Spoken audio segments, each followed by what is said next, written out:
안녕하세요. 볼리투비 성욱입니다. 간밤에 엄청난 빅매치가 있었습니다. 바르셀로나 원정을 떠났던 바이에른 뮌헨 김민재 선수도 출전을 했고요. 정말 재밌는 경기였습니다. 결과적으로 스코어가 크게 벌어지긴 했습니다만 강력한 압박, 좁은 공수 간격, 또 뒤나 옆을 보지 않는 전진 지향성의 팀이 맞붙었기 때문에 좀 속도감 있는 전환이 이루어지면서 아무튼 모든 면에서 현대 축구의 정점에 있는 두 팀 경기의 컨셉이 굉장히 잘 구현된 경기가 아니었나. 하지만 감독들의 역량이 확실히 좀 차이가 있었고요. 또 선수들의 어떤 접근 방식에도 좀 실수도 좀 많이 있었던 바이에른 뮌헨이 좀 아쉬웠던 그런 경기가 아니었을까 생각이 됩니다. 자, 이날 경기를 단적으로 말해주는 장면을 제가 한번 캡처를 해봤습니다. 바이에른 뮌헨의 1대1 동점골에 시발점이 됐었던 김민재 선수의 전환 패스 직전, 저기 볼을 차려고 하는 선수 김민재입니다. 김민재 선수가 패스하기 직전에 캡처인데 보시다시피 하프라인 주위 한 20m도 안 되는 것 같은데, 이 좁은 그 간격, 좁은 공간에 양팀 필드 플레이어 20명이 전부 모여 있습니다. 이 정도 화각에 모든 선수들이 다 잡히는 게 특히 인플레이 상황에서의 하프라인 구도라면 그렇게 흔한 건 아닌데, 게다가 지금 이게 뮌헨이 공을 잡고 있는 상황인데 바르셀로나 수비 라인 보십시오. 공격수들 상관없이, 상대 공격수들 위치 상관없이 최대한 라인 끌어올려가지고 중원을 없애버리고 상대 공격수들을 그 옵사이드 트랩에 빠뜨리려고 하는 그런 움직임. 그러니까 이렇게 해버리니까 뮌헨도 사실 중원에서 뭘 만들어가거나 거쳐가는 거 이런 플레이를 하기가 좀 어렵고, 대신에 사이드백들을 상당히 많이 끌어올리면서 보시면은 양쪽에 있는 선수들이 거의 윙어처럼 올라가 있죠.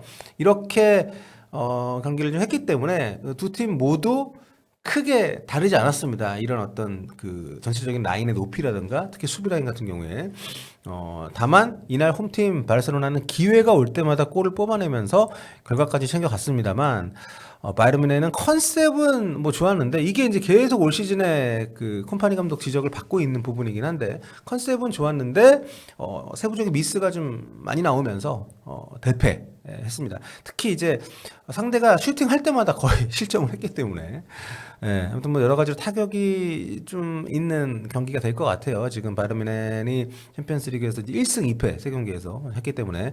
다만 어떻게 보면은 이제 이런 어떤 경험들이 앞으로 좀 더 바이에른 뮌헨의 콤파니 감독에게 플랜 B까지는 아니더라도 전략을 수정까지 아니더라도 어느 정도 보완할 수 있는 아이디어를 갖게 할 수 있는 경험치로 쌓이지 않을까, 이런 기대를 할 수 있는 거죠. 자, 이날 가장 주목받았던 선수 역시 올 시즌에 완전히 업그레이드된 하피냐였습니다. 이날 이제 주장 완장을 달고 선발로 나왔는데 바르셀로나에게 이제 헤트트릭을 안겨주면서 경기 전 맞대결 주목받았던 특급 공격수들 레반도프스키와 케인이 한 골씩 넣는 사이에 이 하피냐가 헤트트릭하면서 정말 아주 뭐 찬사를 받았고요. 중간에 교체시켜줄 때 그 바르셀로나 홈구장에 모인 모든 관중들이 다 기립박수로 맞이하는 모습 상당히 인상적이었습니다. 그래서 이날 경기 평가도 또 보면 전체적으로 당연히 바르셀로나가 이제 고평점 많이 받았고요. 바이에른 뮌헨 선수들은 점수가 굉장히 낮습니다. 자, 김민재 선수 이날 풀타임 소화를 했습니다. 경기 내용은 이게 뭐 한국 선수라서 너무 그렇게 감싼다고 보진 않으셨으면 좋겠고, 내용은 괜찮았어요. 특히 후반전 초반에 그 레반도프스키에게 찾아온 두 번의 득점 기회를 모두 아주 강력하게 무산을 시켰던 장면도 있었고, 전체적으로 레반도프스키를 잘 제어를 했다고 생각합니다. 물론 실점 과정에서 빌미를 준 부분들이 좀 있었기 때문에 그런 순간들이 쌓여서 현지 평점은 상당히 좀 안 좋게 나왔어요. 일단 AI 평점 보겠습니다. 이게 이제 포트몹인데요. 김민재 선수 5.6점입니다. 패스를 세부 기록을 보면 이제 패스를 87개 중에 86개 성공시키면서 99%의 패스 성공을 보여줬고요. 볼터치 101번, 드리블 성공도 있었고 또 태클도 좋았고요. 근데 아무래도 실점 상황에서 좀 빌미를 줬던 게 좀 감점에 영향을 좀 많이 미친 것 같습니다. 후스코어드닷컴도 보겠습니다. 여기도 좀 비슷한데 참고로 두 사이트 모두 경기가 끝난 다음에 점수를 하나씩 깎았더라고요. 여기 보시면 이제 김민재 선수하고 키미 선수 옆에 빨간색으로 2 써 있잖아요. 이게 이제 골로 연결된 에러의 이제 약자인데 그만큼 실점에 직접적인 빌미를 제공했다라고 그 AI 평점에 반영이 된 거죠, 그게. 그래가지고 키미도 4.6점 평점 굉장히 낮죠. 일단 김민재 선수 같은 경우에는 그 논란에 페르민 로페즈가 뒤에서 살짝 손으로 밀어서 밀려가지고 헤더를 제대로 못했던 그 장면, 그게 이제 헤더가 뒤로 넘어가면서 이제 실점이 됐기 때문에 이게 영향을 미친 것 같은데 좀 너무 과한 거 아닌가 하는 생각이 뭐 듭니다만 뒤에 소개해드릴 독일 매체 평점들에서도 뭐 그런 어떤 판정에 대한 불평이나 판정이 과했다거나 이런 언급은 전혀 없습니다. 김민재 선수의 오롯이 실수로 현재에서는 좀 받아들여졌고요. 그리고 노이어 선수가 5.0으로 낮은 점수. 이날 노이어가 4골 허용하는 동안에 세이브가 빵개였습니다. 전혀 명수문장으로서의 역할을 하질 못했고요. 자, 그리고 현재 이제 매체 평점을 한번 보겠습니다. 먼저 빌트지 평점을 좀 보겠는데요. 여기는 뭐 김민재 선수한테 굉장히 좀 가혹하기로 우리에게도 익숙한 그런 매체인데 여기는 김민재 선수에게 6점을 줬습니다. 이날 빌트가 바이에른 뮌헨 포백 중에서 보시다시피 김민재, 우파메카노, 게헤이루 요 3명한테 이제 6점을 줬거든요.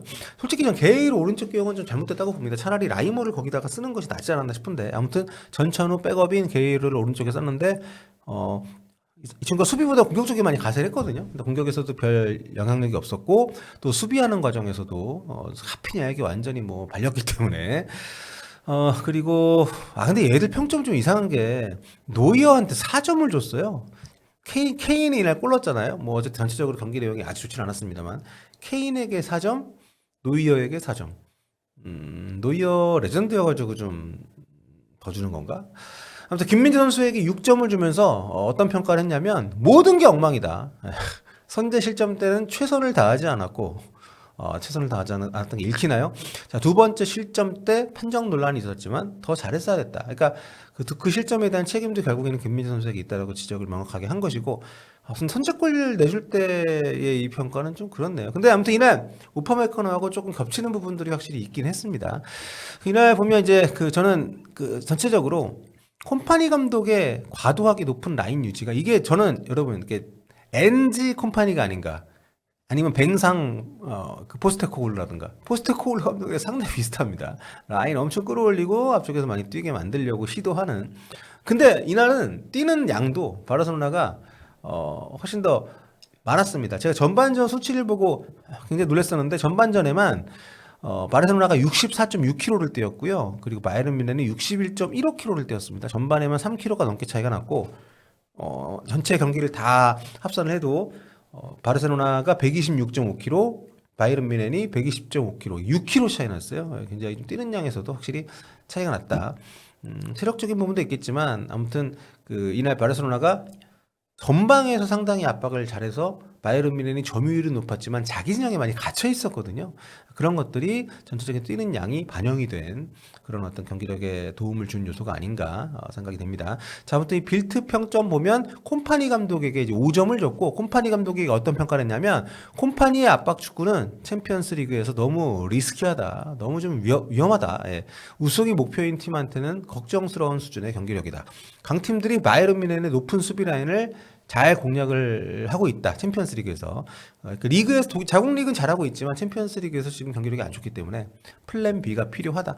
정말 매체의 지적까지도 포스테코글루 감독한테 언급하는 것하고 상당히 흡사한 그런 부분이 있는 것 같습니다.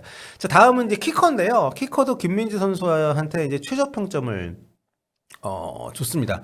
여기 보시면은 포백 가운데 가장 낮은 5.5점.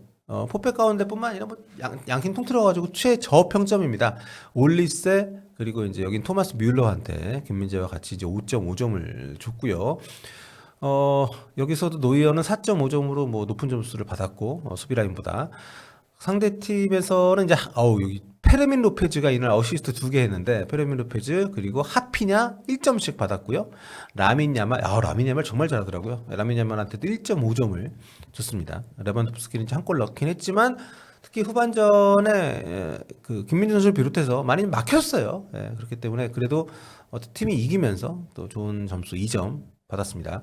여기는 뭐 평가는 따로 적었기 때문에 다음 이제 스카이 스포츠 평점으로 넘어가겠습니다. 스카이 스포츠 독일 스카이 스포츠예요. 독일 스카이 스포츠에서 김민재 선수한테 최저점인 여기도 6점을 줬습니다.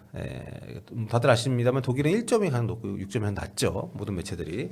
우파메카노도 6점 줬는데 김민재 선수에 대한 이제 평가를 보면 초반 그러니까 선제 실점 때 우파메카노와 함께 이렇게 좀 약간 혼돈에 빠지는 카오스에 빠지는 좋지 않은 모습 보였다. 공격수 방어 과정에서 몇 차례 약점을 노출했다. 레반도프스키에게 골을 내주기 직전 페르민 로페즈에게 너무 쉽게 밀렸다. 근데 그거는 그렇게 몸을 떴을 때 그렇게 밀면 안 밀릴 수가 없지 않나? 좀 가볍게 밀렸을 뿐이라서 더 안정적으로 처리를 했어야 됐다라고 지적을 했네요. 자, 1대4 마지막 골 내줄 때의 수비도 최악이었다. 이렇게 평가를 했습니다. 전체적으로 김민재 선수 우파메카노와 함께 올 시즌에 상당히 좋은 그런 호흡 맞추면서 좀 호평을 받고 있던 시즌인데 이 경기 좀 충격적인 패배이긴 합니다. 바르셀로나 원정이라는 걸 감안해도 근데 저는 모르겠습니다. 이날 그 앞쪽에서 라인 많이 올렸던 거 제가 좀 보여드렸습니다만 이런 싸움에 아직 바이에른 뮌헨 선수들이 최적화가 안 돼 있는 상황에서 콤파니 감독도 고민이 될 것 같아요. 앞으로 이제 일정들이 좀 많이 남아 있는데 그 일정들을 과연 이런 패턴으로 시도를 할 것이냐 아니면은 좀 정말 계속 플랜 B 얘기 나오고 있는 것처럼 뭔가 새로운 어떤 그림을 그릴 것인지 그 부분에 대한 고민이 좀 필요할 것 같고요. 바이에른 뮌헨은 이제 주말에 보훔전, 다음 주에는 이제 마인츠하고 이제 컵 대회 포칼이 있습니다. 그리고 그 다음 주말에 정호영 선수가 있는 우니온 베를린하고 경기가 좀 있고 그리고 11월 7일 새벽에 벤피카하고 또 홈에서 챔피언스리그 경기를 좀 갖게 됩니다. 아무튼 김민재 선수가 뭐 이번 경기 저는 모르겠습니다. 이렇게 최악의 평점을 받을 정도는 아니었다고 생각하기 때문에 실수했던 부분들에 대한 그 리뷰는 필요하겠지만 자신감을 좀 갖고 다음 경기 계속 준비를 해 나갔으면 좋겠습니다.